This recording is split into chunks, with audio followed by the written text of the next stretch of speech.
All right, so in this video, I'm going to teach you how to write effective claims. When we're looking at a claim, we're looking at an assertion, a statement, and that statement is often about what is true or false. The statement could be a value judgment, or the statement could be about something that should or shouldn't happen.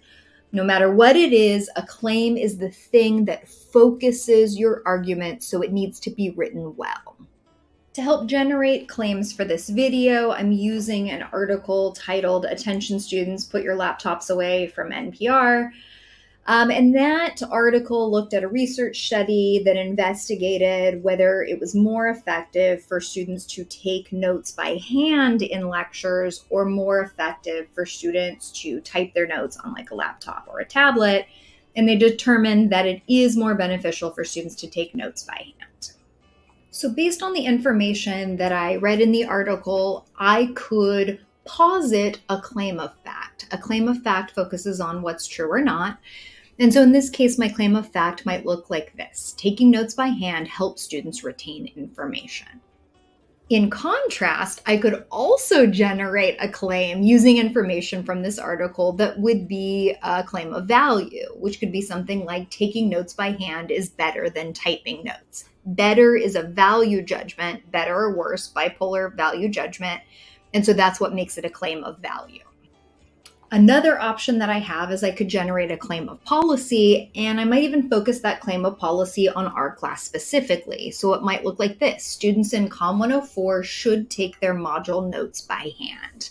That should statement is one of the indicators that you can tell that this is a claim of policy where we're proposing a specific course of action. All right, so what makes a good claim? I just shared 3 good claims with you, and they're strong for 5 reasons. And when you generate your claims in this class, when you generate your claims, when you create arguments, you're going to follow these 5 tips for generating effective claims. All right, first and possibly most important, every claim needs to be a statement, not a question. It's the pro side's job to support the claim, and you can't support a question. Asking a question like, is taking notes by hand better than typing notes, is not supportable. So that's why the value claim is written: taking notes by hand is better than typing notes. That gives the pro side something to support.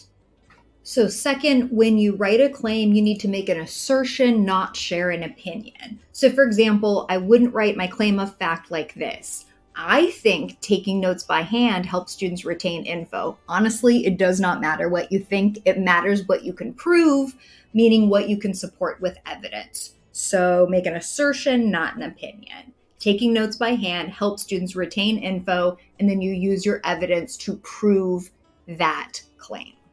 All right, third, claims need to be singular, not plural. You need to focus on one thing, not multiple things. So I wouldn't write students in COM 104 should take their module notes by hand and they should organize those notes into a folder. I would need to separate those two because they would be 2 separate claims. Students in COM 104 should take their module notes by hand. That's one claim. Students in COM 104 should organize their class notes in a folder. That's a second claim.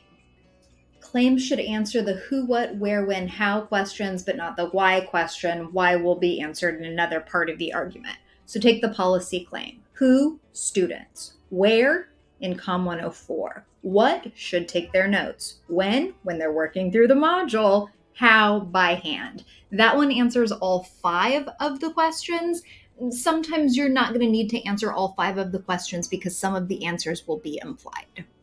And the last principle when writing a claim: be as concise as possible, not wordy. You are still answering the who, the where, the when, the what, the how questions, but you don't want a super long sentence because the longer your sentence is, the harder it is going to be for you to build your case and the harder it's going to be for the con side to respond to your case. So be clear, but also be concise.